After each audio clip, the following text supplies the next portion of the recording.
The news. Good evening. Anyone found guilty of doing business with a privately owned yacht or a liveaboard will be prosecuted or face a fine of some 50,000 rupees. The aim is to protect local businesses. The Cabinet of Ministers approved to have the component added in the yacht and liveaboard regulation earlier this week.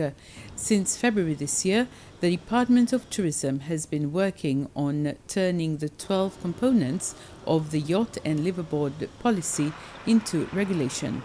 We have made it very specific in our regulation that private yachts are not allowed to undertake commercial activities. This is already existing, they know that, but we have made it clearer under the Tourism Act as well, so that private yachts are not allowed to undertake commercial activities, and private yachts are for the sole use of the owner and immediate family.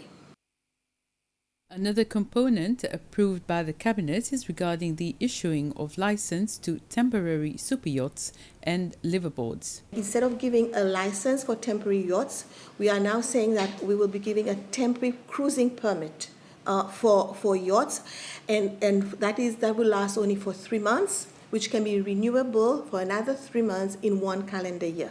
Because temporary yachts are basically large super yachts, and to not compete with the smaller yachts that are being managed locally, then for you to get a temporary cruising permit, then the yacht must be at least 24 meters or above. The Anglican Diocese is asking everyone in the country to pray for peace and reciprocal respect for all candidates during campaigning time and even after the final results of the elections. The Church made this appeal in a pastoral letter. In the letter, Bishop James Wong says the Church is inviting its followers to pray for our nation, the elections, the candidates, and the media. The main point of this pastoral letter is to ask the people of God, the people of Seychelles, to pray during this time of campaign. Why? Because for example, Seychelles, in the jurisdiction, there will be the appointment soon of a new CJ, new Chief Justice.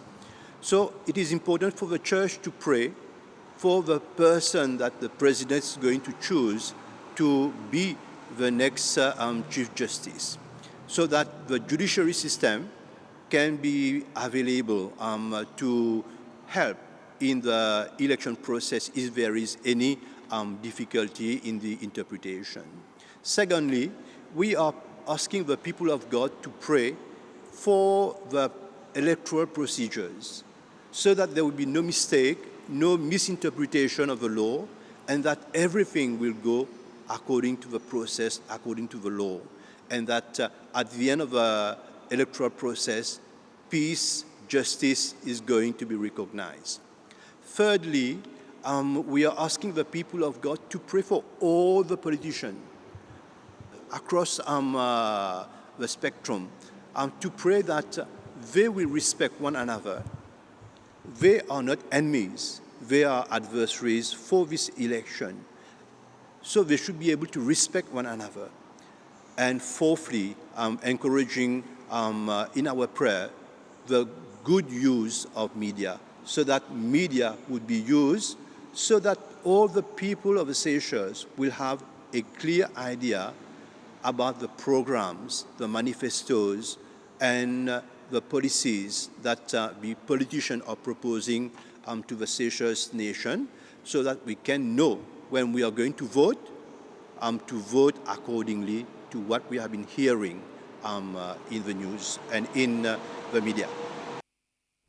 Cara Loveday is the winner of the Seychelles National Youth Council's Positive Youth Award for 2019, an award which also qualifies her as the most engaged youth last year. Cara, who is 20, is amongst about 50 youths from all over Mahe who were rewarded for their positive contributions towards their respective secondary and post-secondary schools, affiliated organizations and districts.